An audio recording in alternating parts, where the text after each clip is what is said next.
ఈ కళ్ళు తీయించితే అవచ్చు కదా, నాకు ఈ కళ్ళు తీయాలంటే చాలా సిరాకు ఇసుపు. కళ్ళు తీయించవచ్చు కదా, బోలు పని ఉంటుంది. చేపలు చేయించేసా ఉంటుంది కానీ చాలా పని ఉంటుంది. ఇంకో బ్లడ్ గడ్డ కట్టేసి ఉంటుంది, ఇదంతా కడగాలి. ఇంకో దీంతో క్లీన్ చేస్తే ఊర్లో అయితే బండకేసి రుద్దుతామండి. ఇక్కడైతే ఏముంటుంది, నేనైతే కల్లుప్పు వేసి కల్లుప్పు పసుపు వేసి అయితే చేపలు అయితే క్లీన్ చేస్తానండి. ఈ సరిగ్గా క్లీన్ చేసుకోకపోతే నీసు వాసన వస్తుంది. ఈ చేప అయితే గోదావరి చేప అండి. ఇంతకుముందు మా నాన్న గోదావరి చేపలు తెచ్చి వీడియో పెట్టానండి. అందులోని అందరూ కూడా అది గోదావరి చేప కాదు చెప్తున్నారు అని అంటున్నారు. అది గోదావరి చేపనండి బాబు.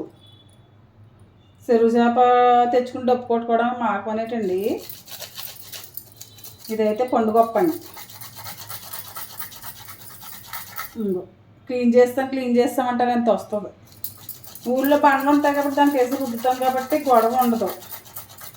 ఇక్కడైతే చాలా పని ఇచ్చుకుంటుంది చేప ఇంటికి. నాకు చేపలు అంటే ఇసుకు. వీళ్ళేమో పొలమంట తెస్తారు. చూడండి, నలుపంతా పోయి తెల్లగా వస్తుంది చేప.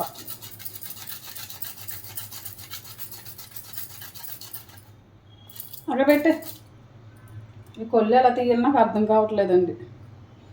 నేను అసలు ఎప్పుడు చేపలు చేయలేదు. మీరు చెప్పండి కళ్ళు ఎలా తీయాలో. లోపలికి ఎట్టాలేమో చెయ్య. అబ్బా అబ్బా అబ్బా అబ్బా అబ్బా దారే కనిపిస్తలేదు.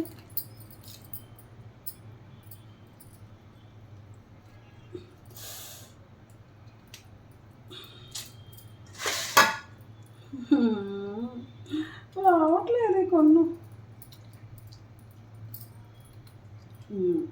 పొట్టు దొరికింది.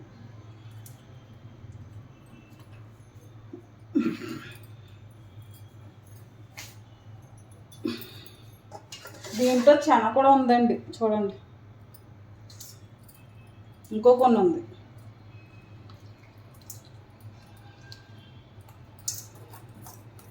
చిన్నప్పుడు బాగానే ఉంటుంది కానీ చేపల కూర చేసినప్పుడు ఇసుపు.